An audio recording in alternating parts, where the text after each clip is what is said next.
വചനമേ നിത്യജീവന്റെ ആധാരമേ, രക്ഷയേകിടും സത്യമാർഗമേ, എന്റെ ആത്മാവിനാശ്വാസമേ.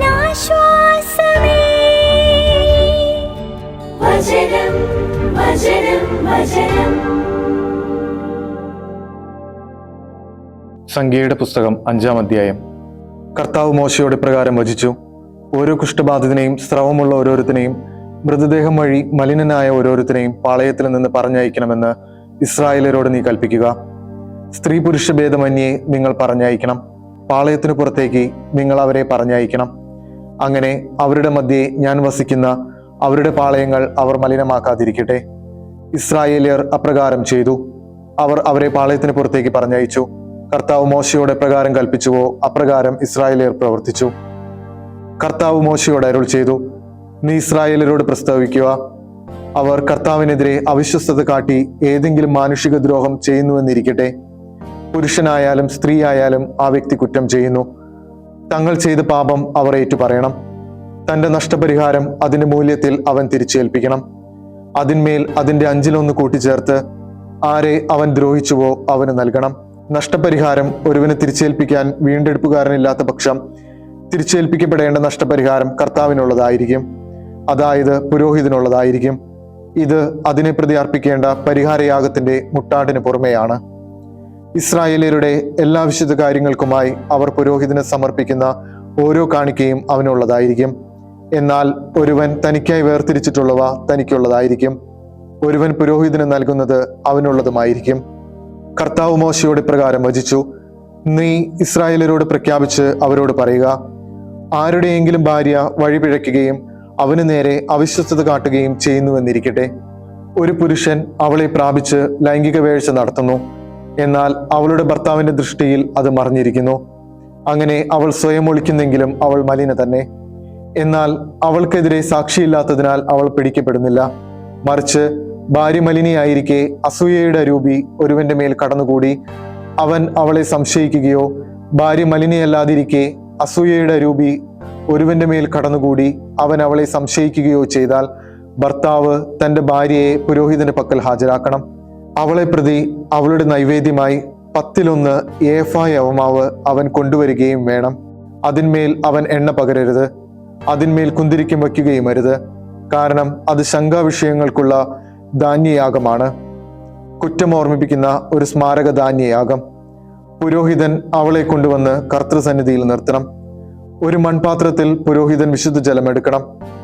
ആലയത്തറയിലുള്ള കുറച്ചു പൊടിയെടുത്ത് പുരോഹിതൻ ജലത്തിലേക്ക് ഇടണം. സ്ത്രീയെ കർത്തൃസന്നിധിയിൽ നിർത്തിയിട്ട് പുരോഹിതൻ സ്ത്രീയുടെ ശിരസ് അനാവരണം ചെയ്യണം. ശങ്കാവിഷയങ്ങൾക്കുള്ള ധാന്യയാഗമായ സ്മാരക ധാന്യയാഗ വസ്തു അവൻ അവളുടെ കരതലങ്ങളിൽ വയ്ക്കണം. പുരോഹിതന്റെ കയ്യിലാകട്ടെ ശാപങ്ങളുടെ കയ്പുനീരുണ്ടായിരിക്കണം. അനന്തരം പുരോഹിതൻ അവളെ സത്യം ചെയ്യിച്ച് സ്ത്രീയോട് പറയണം: നിന്റെ ഭർത്താവിന് വിധേയായിരിക്കെ ഒരു പുരുഷൻ നിന്നോടൊത്ത് ശയിച്ചിട്ടില്ലെങ്കിൽ, നീ വഴിപിഴച്ച് മലിനിയായിട്ടില്ലെങ്കിൽ ശാപങ്ങളുടെ ഈ കയ്പുനീരിൽ നിന്ന് നീ സുരക്ഷിതയായിരിക്കുക. എന്നാൽ നീ നിന്റെ ഭർത്താവിന് വിധേയായിരിക്കെ യഥാർത്ഥത്തിൽ വഴിപിഴച്ച് സ്വയം മലിനപ്പെട്ടിട്ടുണ്ടെങ്കിൽ, നിന്റെ ഭർത്താവല്ലാത്ത മറ്റൊരു പുരുഷൻ നീയുമായി ലൈംഗിക ബന്ധം പുലർത്തിയിട്ടുണ്ടെങ്കിൽ, പുരോഹിതൻ സ്ത്രീയെ കൊണ്ട് ശാപശപഥത്തോടെ സത്യം ചെയ്യിച്ച് ആ സ്ത്രീയോട് പറയണം: കർത്താവ് നിന്റെ അരക്കെട്ട് ശോഷിപ്പിച്ച് നിനക്ക് മഹോദരം വരുത്തി നിന്നെ നിന്റെ ജനത്തിനിടയിൽ ശപഥത്തിനും ശാപത്തിനുമായി വിട്ടുകൊടുക്കട്ടെ. ശാപത്തിന്റെ ഈ ജലം നിന്റെ കുടലുകളിൽ കടന്ന് മഹോദരം വരുത്തുകയും അര ശോഷിപ്പിക്കുകയും ചെയ്യട്ടെ. അപ്പോൾ സ്ത്രീ ആമേൻ ആമേൻ എന്ന് പറയണം. പുരോഹിതൻ ഈ ശാപങ്ങൾ ഒരു പുസ്തകത്തിൽ എഴുതി കയ്പുനീരിലേക്ക് കഴുകി ചേർക്കണം. എന്നിട്ട് ശാപങ്ങളുടെ കയ്പുനീര് അവൻ അവളെ കുടിപ്പിക്കണം. ശാപജലം അവളിൽ കടന്ന് കയ്പായി തീരും.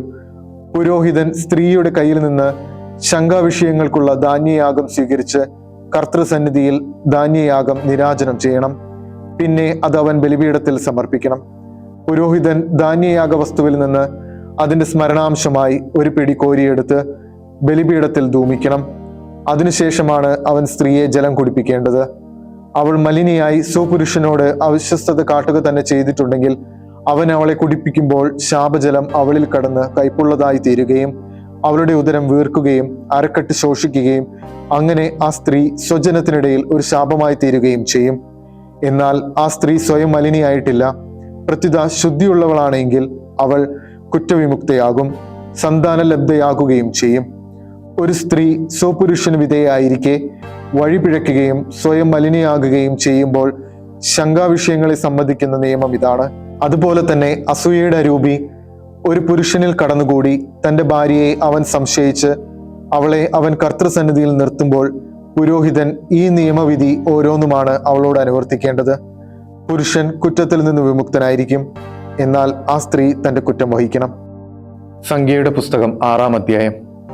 കർത്താവ് മോശയോട് അരുൾ ചെയ്തു, നീ ഇസ്രായേലരോട് പ്രഖ്യാപിച്ചു പറയുക, ഒരു പുരുഷനോ സ്ത്രീയോ കർത്താവിന് വേണ്ടി വിരക്തി പാലിക്കുന്നതിന് നാസീർ വ്രതം നേരാൻ മുതിരുന്നെങ്കിൽ വീഞ്ഞിൽ നിന്നും ലഹരി പാനീയത്തിൽ നിന്നും അയാൾ വിട്ടുനിൽക്കണം.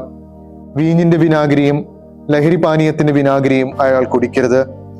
ദ്രാക്ഷാരസമൊന്നും പാനം ചെയ്യരുത്. മുന്തിരി ഫലങ്ങൾ പച്ചയായോ ഉണക്കിയായോ ഭക്ഷിക്കുകയും അരുത്. വീഞ്ഞിനുള്ള മുന്തിരിച്ചെടിയിൽ നിന്ന് ഉത്ഭവിച്ചതൊന്നും കുരു മുതൽ തൊലി വരെ അല്പം പോലും തന്റെ നാസീർ ദിനങ്ങളിലുടനീളം അയാൾ തിന്നരുത്. നാസീർ വ്രത നാളുകൾ അത്രയും അയാളുടെ തലയിൽ ക്ഷൗരക്കത്തി ഓടരുത്. കർത്താവിനായി വിരക്തി പാലിക്കുന്ന കാലം അത്രയും അയാൾക്ക് വിശുദ്ധി ഉണ്ടായിരിക്കണം. അയാൾ തന്റെ ശിരോജട വളർത്തണം. കർത്താവിനായി അയാൾ വിരക്തി പാലിക്കുന്ന കാലം അത്രയും മൃതശരീരത്തിനരികെ അയാൾ പോകരുത്. തന്റെ പിതാവോ മാതാവോ സഹോദരനോ സഹോദരിയോ മരിക്കുമ്പോൾ അവരെ പ്രതി അയാൾ തന്നെ മലിനമാക്കരുത്. എന്തെന്നാൽ തന്റെ ദൈവത്തോടുള്ള വ്രതചിഹ്നം അയാളുടെ ശിരസിലുണ്ട്. തന്റെ വ്രതകാലം അത്രയും അയാൾ കർത്താവിന് വിശുദ്ധനാണ്. ഒരുവൻ അയാളുടെ തൊട്ടടുത്ത് പൊടുന്നനെ മരിക്കുകയാണെങ്കിൽ അയാളുടെ വ്രതശിരസ് മൃതൻ മലിനമാക്കും. തന്റെ ശുദ്ധീകരണ ദിനത്തിൽ അയാൾ തന്റെ ശിരസ് മുണ്ഡനം ചെയ്യണം. 7-ാം ദിവസമാണ് അയാൾ അത് മുണ്ഡനം ചെയ്യേണ്ടത്. 8-ാം ദിവസം അയാൾ 2 ചെങ്ങാലികളെയോ 2 പ്രാവിൻ കുഞ്ഞുങ്ങളെയോ പുരോഹിതന്റെ അടുത്ത് സമാഗമ കൂടാരവാതിൽക്കൽ കൊണ്ടുവരണം. പുരോഹിതൻ അവയിൽ ഒന്നിനെ പാപമുക്തിയാഗമായും മറ്റേതിനെ ഹോമയാഗമായും അർപ്പിച്ച് ജഡമൂലമുണ്ടായ പാപത്തിന് അയാളെ പ്രതി പരിഹാരം ചെയ്യണം. ആ ദിനം തന്നെ അവൻ അയാളുടെ ശിരസ് പവിത്രമായി പ്രഖ്യാപിക്കുകയും വേണം. കർത്താവിനുള്ള തന്റെ വ്രതദിനങ്ങൾ അയാൾ പുനരാരംഭിക്കണം. 1 വയസ്സുള്ള ചെമ്മരിയാട്ടിൻ മുട്ടിനെ പ്രായശ്ചിത്തയാഗമായി കൊണ്ടുവരണം. അയാളുടെ വ്രതം മലിനമായി പോയതുകൊണ്ട് മുൻദിനങ്ങൾ പാഴായി പോയിരിക്കുന്നു. ഇതാണ് നാസീർ വ്രതമെടുത്തയാളെ സംബന്ധിക്കുന്ന നിയമം. തന്റെ വ്രതകാലം മുഴുമിക്കുന്ന ദിവസം അയാളെ സമാഗമ കൂടാരവാതിൽക്കൽ കൊണ്ടുവരണം. അയാൾ കർത്താവിന് തന്റെ കാണിക്കയായി കാഴ്ചവെക്കേണ്ടത് ഹോമയാഗത്തിന് 1 വയസ്സുള്ള തികവുറ്റ ഒരു ചെമ്മരിയാട്ടിൻ മുട്ടൻ, പാപമുക്തിയാഗത്തിന് 1 വയസ്സുള്ള തികവുറ്റ ഒരു പെൺ ചെമ്മരിയാട്, സമാധാനയാഗത്തിന് തികവുറ്റ ഒരു മുട്ടാട് എന്നിവയും 1 കുട്ട പുളിപ്പില്ലാത്തയപ്പം, നേരിയ മാവിൽ എണ്ണ ചേർത്തുണ്ടാക്കിയ അടകൾ, എണ്ണ പുരട്ടിയ പുളിപ്പില്ലാത്ത നേർത്തയപ്പം എന്നിവയും അവയുടെ ധാന്യയാഗവും അവയുടെ പാനീയയാഗവുമാണ്. അയാളുടെ പാപമുക്തിയാഗവും ഹോമയാഗവും കർത്തൃസന്നിധിയിൽ കൊണ്ടുവന്ന് പുരോഹിതൻ സമർപ്പിക്കണം. പുളിപ്പില്ലാത്ത അപ്പത്തിന്റെ കുട്ടയ്ക്ക് പുറമെ പുരോഹിതൻ മുട്ടാടിനെ സമാധാന ബലിയായി കർത്താവിന് സമർപ്പിക്കണം. അതിന്റെ ധാന്യയാഗവും പാനീയയാഗവും അർപ്പിക്കുകയും വേണം. തുടർന്ന് നാസീർ തന്റെ വ്രതശിരസ് സമാഗമ കൂടാരവാതിൽക്കൽ വെച്ച് മുണ്ഡനം ചെയ്യണം. അയാൾ തന്റെ വ്രതശിരസിലെ മുടിയെടുത്ത് സമാധാന ബലിയുടെ കീഴെ തീയിലിടണം. നാസീർ വ്രതമുണ്ഡനം ചെയ്തു കഴിയുമ്പോൾ പുരോഹിതൻ മുട്ടാടിന്റെ വേവിച്ച കൈക്കൂറുകം കുട്ടയിൽ നിന്ന് പുളിപ്പില്ലാത്ത ഒരടയും പുളിപ്പില്ലാത്ത നേർത്തയപ്പവും എടുത്ത് അയാളുടെ കരതലങ്ങളിൽ കൊടുക്കണം. പുരോഹിതൻ അവയെ കർത്താവിന് നീരാജനമൊഴിയണം. അത് നീരാജന നെഞ്ചിനും കാണിക്കക്കുറുകിനുമൊപ്പം പുരോഹിതനുള്ള വിശുദ്ധ വസ്തുവാണ്. തുടർന്ന് നാസീറിന് വീഞ്ഞു കുടിക്കാം. തന്റെ കഴിവനുസരിച്ച് നൽകുന്നതിന് പുറമെ തന്റെ വ്രതത്തെ പ്രതി കർത്താവിന് തന്റെ വഴിപാട് നേരുന്ന നാസീറിന്റെ നിയമം ഇതാണ്. താൻ നേർന്ന നേർച്ചയനുസരിച്ച് തന്റെ വ്രത നിയമത്തെ പ്രതി അവൻ ഇപ്രകാരം ചെയ്യണം. കർത്താവ് മോശയോട് അരുൾ ചെയ്തു, നീ അഹ്റോനോടും അവന്റെ പുത്രന്മാരോടും ഇപ്രകാരം പ്രസ്താവിക്കുക, നിങ്ങൾ ഇസ്രായേലരെ ആശീർവദിച്ച് അവരോട് ഇങ്ങനെ പറയുവിൻ, കർത്താവ് നിന്നെ അനുഗ്രഹിക്കുകയും നിന്നെ പരിപാലിക്കുകയും ചെയ്യട്ടെ. കർത്താവ് തന്റെ മുഖം നിന്റെ നേർക്ക് പ്രകാശിപ്പിക്കുകയും നിന്നിൽ കനിയുകയും ചെയ്യട്ടെ. കർത്താവ് തന്റെ മുഖം നിന്റെ നേർക്ക് ഉയർത്തുകയും നിനക്ക് സമാധാനം നൽകുകയും ചെയ്യട്ടെ. അങ്ങനെ അവർ എന്റെ നാമം ഇസ്രായേലരുടെ മേൽ സ്ഥാപിക്കും. അപ്പോൾ ഞാൻ അവരെ അനുഗ്രഹിക്കും. 94-ാം സങ്കീർത്തനം. പ്രതികാരത്തിന്റെ തമ്പുരാനായ കർത്താവേ, പ്രതികാരത്തിന്റെ തമ്പുരാനെ പ്രശോഭിക്കണമേ. ഭൂമിയുടെ വിധി കർത്താവെ ആരൂഢനാകണമേ. അഹങ്കാരികൾക്ക് തക്ക ശിക്ഷ നൽകണമേ. കർത്താവെ, ദുഷ്ടർ എത്ര നാൾ ആഹ്ലാദിക്കും? അവർ വായാടികളാണ്, വങ്കത്വം സംസാരിക്കുന്നു, ദുഷ്കർമ്മികളെല്ലാം വീമ്പിളക്കുന്നു. കർത്താവെ, അവർ അങ്ങയുടെ ജനത്തെ ഞെരിക്കുന്നു, അങ്ങയുടെ അവകാശത്തെ പീഡിപ്പിക്കുന്നു. അവർ വിധവയെയും പരദേശിയെയും വധിക്കുന്നു, അനാഥരെ നിഗ്രഹിക്കുന്നു. അവർ പറയുന്നു, കർത്തൻ കാണുന്നില്ല, യാക്കോബിന്റെ ദൈവം ഗ്രഹിക്കുന്നില്ല. ജനത്തിനിടയിലെ ഭോഷരെ ഗ്രഹിച്ചു കൊള്ളുവിൻ. ബുദ്ധിഹീനരെ എപ്പോൾ നിങ്ങൾക്ക് ബോധമുദിക്കും? ചെവി പിടിപ്പിച്ചവൻ കേൾക്കാതിരിക്കുമോ? അഥവാ കണ്ണുമനഞ്ഞവൻ കാണാതിരിക്കുമോ? ജനതകളെ പരിശീലിപ്പിക്കുന്നവൻ ശാസിക്കുകയില്ലെന്നോ? അവൻ മനുഷ്യന് അറിവ് പകരുന്നവനല്ലേ? കർത്താവ് മനുഷ്യന്റെ പദ്ധതികൾ അറിയുന്നു. അവർ ഒരു ശ്വാസമാണല്ലോ. കർത്തനെ അങ്ങ് പരിശീലിപ്പിക്കുകയും അങ്ങേ നിയമം അഭ്യസിപ്പിക്കുകയും ചെയ്യുന്നവൻ ഭാഗ്യവാൻ. ദുഷ്ടനു വേണ്ടി കുഴികുഴിക്കപ്പെടും വരെ അവനെ കഷ്ടകാലങ്ങളിൽ നിന്ന് സ്വസ്ഥനാക്കേണ്ടതിനാണ്. എന്തെന്നാൽ കർത്താവ് സ്വജനത്തെ പരിത്യജിക്കുകയില്ല, സ്വന്തം അവകാശം ഉപേക്ഷിക്കുകയുമില്ല. തീർച്ചയായും ന്യായവിധി നീതിയിലേക്ക് തിരികെ എത്തും. പരമാർത്ഥ ഹൃദയരെല്ലാം അതിന്റെ പിന്നാലെയുണ്ടാകും. ദുർവൃത്തരോടൊപ്പം ആരെന്നോട് എതിരിടും? ദുഷ്കർമ്മികളോടൊപ്പം ആരെന്നോട് ചെറുത്തു നിൽക്കും? കർത്താവ് എനിക്ക് സഹായത്തിനില്ലായിരുന്നെങ്കിൽ എൻ്റെ ആത്മാവ് ക്ഷണത്തിൽ മൂകലോകവാസിയാകുമായിരുന്നു. എൻ്റെ കാൽ വഴുതുന്നു എന്ന് ഞാൻ പറഞ്ഞാൽ, കർത്താവെ, അങ്ങയുടെ കാരുണ്യം എന്നെ താങ്ങി നിർത്തും. എൻ്റെ ഉള്ളിൽ ആകുലതകൾ പെരുകുമ്പോൾ അങ്ങേ സാന്ത്വനങ്ങൾ എൻ്റെ ആത്മാവിനെ ഉന്മേഷഭരിതമാക്കുന്നു. ചട്ടവിരുദ്ധമായി ഉപദ്രവം മനയുന്ന മാരണങ്ങളുടെ സിംഹാസനത്തിന് അങ്ങയോട് സഖ്യം ചെയ്യാനാകുമോ? നീതിമാന്റെ ആത്മാവിനെതിരായി അവർ ഒത്തുചേരുന്നു, നിഷ്കളങ്ക രക്തത്തെ അവർ കുറ്റം വിധിക്കുന്നു. എന്നാൽ കർത്താവ് എനിക്ക് കോട്ടയായി തീർന്നിരിക്കുന്നു, എൻ്റെ ദൈവം എൻ്റെ അഭയമായ പാറയും. അവിടുന്ന് അവരുടെ ദോഷം അവർക്കെതിരെ തിരിച്ച് അവരുടെ ദുഷ്ടത മൂലം അവരെ നിർമ്മാർജ്ജനം ചെയ്യും. നമ്മുടെ ദൈവമായ കർത്താവ് അവരെ നിർമ്മാർജ്ജനം ചെയ്യും. 95-ാം സങ്കീർത്തനം. വരുവിൻ, നമുക്ക് കർത്താവിന് ആരവം മുതിർക്കാം, നമ്മുടെ രക്ഷയുടെ പാറയ്ക്ക് ആർപ്പ് വിളിക്കാം. കൃതജ്ഞതയോടെ തിരുമുമ്പിൽ നമുക്ക് സന്നിഹിതരാകാം, സങ്കീർത്തനങ്ങളാൽ അവിടത്തേക്ക് ആർപ്പ് വിളിക്കാം. എന്തെന്നാൽ കർത്താവ് മഹാതമ്പുരാനാണ്, സകല ദേവന്മാരുടെയും മേൽ മഹാരാജാവുമാണ്.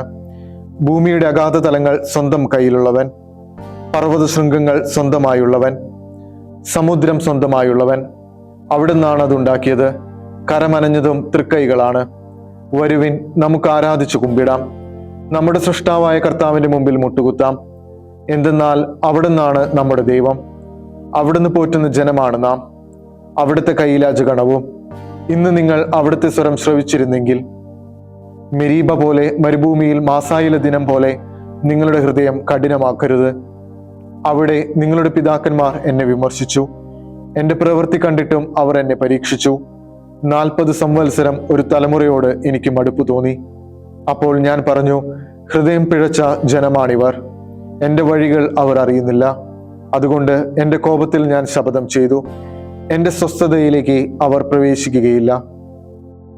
വിശുദ്ധ മർക്കോസ് എഴുതിയ സുവിശേഷം 14-ാം അധ്യായം 53 മുതൽ 72 വരെയുള്ള തിരുവചനങ്ങൾ. അവർ യേശുവിനെ പ്രധാന പുരോഹിതന്റെ അടുത്തേക്ക് കൊണ്ടുപോയി. എല്ലാ പുരോഹിത പ്രമുഖന്മാരും ശ്രേഷ്ഠന്മാരും നിയമജ്ഞരും ഒരുമിച്ച് കൂടി. പത്രോസ് പ്രധാന പുരോഹിതന്റെ മുറ്റം വരെ അവനെ അല്പം അകലെയായി അനുഗമിച്ചു. പിന്നീട് അവൻ പരിചാരകരോടൊപ്പം തീകാഞ്ഞുകൊണ്ടിരുന്നു. പുരോഹിത പ്രമുഖന്മാരും ന്യായാധിപ സംഘം മുഴുവനും യേശുവിനെ വധിക്കുന്നതിന് അവനെതിരെ സാക്ഷ്യം അന്വേഷിച്ചു. പക്ഷേ അവർ കണ്ടെത്തിയില്ല. പലരും അവനെതിരെ കള്ളസാക്ഷ്യം പറഞ്ഞെങ്കിലും സാക്ഷ്യങ്ങൾ തമ്മിൽ പൊരുത്തപ്പെട്ടില്ല. ചിലർ എഴുന്നേറ്റ് അവനെതിരെ കള്ളസാക്ഷ്യം പറഞ്ഞു.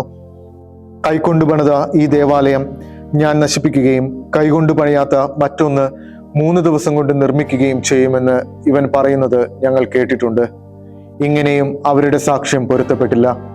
പ്രധാന പുരോഹിതൻ മധ്യത്തിൽ എഴുന്നേറ്റ് നിന്ന് യേശുവിനോട് ചോദിച്ചു, ഇവർ നിനക്കെതിരെ സാക്ഷ്യപ്പെടുത്തുന്നതിന് നിനക്ക് മറുപടിയൊന്നും പറയാനില്ലേ? അവൻ നിശബ്ദനായിരുന്നു, മറുപടിയൊന്നും പറഞ്ഞില്ല. പ്രധാന പുരോഹിതൻ വീണ്ടും അവനോട് ചോദിച്ചു, നീയാണോ വാഴ്ത്തപ്പെട്ടവന്റെ പുത്രനായ ക്രിസ്തു? യേശു പറഞ്ഞു, ഞാനാകുന്നു. മനുഷ്യപുത്രൻ ശക്തിയുടെ വലത്തുഭാഗത്ത് ഉപവിഷ്ടനായിരിക്കുന്നതും വാനമേഘങ്ങളിൽ വരുന്നതും നിങ്ങൾ കാണും. അപ്പോൾ പ്രധാന പുരോഹിതൻ തന്റെ വസ്ത്രം വലിച്ചു കീറിക്കൊണ്ട് പറഞ്ഞു, ഇനി സാക്ഷികളെ കൊണ്ട് നമുക്ക് എന്താവശ്യം? ദൈവദൂഷണം നിങ്ങൾ കേട്ടുവല്ലോ. നിങ്ങൾക്ക് എന്തു തോന്നുന്നു? അവൻ മരണാർഹനാണെന്ന് അവരെല്ലാവരും വിധിച്ചു. ചിലർ അവനെ തുപ്പാനും അവന്റെ മുഖം മറച്ച് മുഷ്ടി കൊണ്ടിടിക്കാനും നീ പ്രവചിക്കുക എന്ന് അവനോട് പറയാനും തുടങ്ങി. ഭൃത്യന്മാർ അവനെ ചെകിട്ടത്തടിച്ച് ഏറ്റുവാങ്ങി. പത്രോസ് താഴെ മുറ്റത്തിരിക്കുമ്പോൾ പ്രധാന പുരോഹിതന്റെ പരിചാരകമാരിൽ ഒരുവൾ വന്ന് അവൻ തീ കാഞ്ഞുകൊണ്ടിരിക്കുന്നത് കണ്ട് അവനെ നോക്കി പറഞ്ഞു, നീയും നസ്രായനായ യേശുവിന്റെ കൂടെയായിരുന്നല്ലോ. അവനാകട്ടെ, നീ പറയുന്നത് എന്തെന്ന് ഞാൻ അറിയുന്നില്ല, എനിക്ക് മനസ്സിലാകുന്നുമില്ല എന്ന് നിഷേധിച്ചു പറഞ്ഞു. പിന്നെ അവൻ പുറത്ത് പടിവാതിൽക്കലേക്ക് പോയി. അപ്പോൾ കോഴി കൂകി. ആ പരിചാരക അവനെ കണ്ടപ്പോൾ അടുത്തു നിന്നവരോട് വീണ്ടും പറഞ്ഞു, ഇവൻ അവരിൽ ഒരുവനാണ്. അവൻ വീണ്ടും നിഷേധിച്ചു. അല്പം കഴിഞ്ഞപ്പോൾ അടുത്തു നിന്നവർ വീണ്ടും പത്രോസിനോട് പറഞ്ഞു, സത്യമായും നീ അവരിൽ ഒരുവനാണ്, കാരണം നീയും ഗലീലിക്കാരനാണല്ലോ. നിങ്ങൾ പറയുന്ന ആ മനുഷ്യനെ ഞാൻ അറിയുന്നില്ല എന്ന് പറഞ്ഞ് അവൻ ശപിക്കാനും ആണയിടാനും തുടങ്ങി. ഉടൻ തന്നെ കോഴി 2-ാം പ്രാവശ്യം കൂകി. കോഴി 2 പ്രാവശ്യം കൂങ്ങുന്നതിന് മുമ്പ് 3 പ്രാവശ്യം നീ എന്നെ നിഷേധിക്കുമെന്ന് യേശു അവനോട് പറഞ്ഞ വാക്ക് അപ്പോൾ പത്രോസ് ഓർമ്മിച്ചു. അവൻ ഉള്ളുരുകി കരഞ്ഞു. ദൈവവചനമേ, നിത്യജീവന്റെ ആധാരമേ, രക്ഷയേകിടും സത്യമാർഗമേ, എന്റെ ആത്മാവിനാശ്വാസം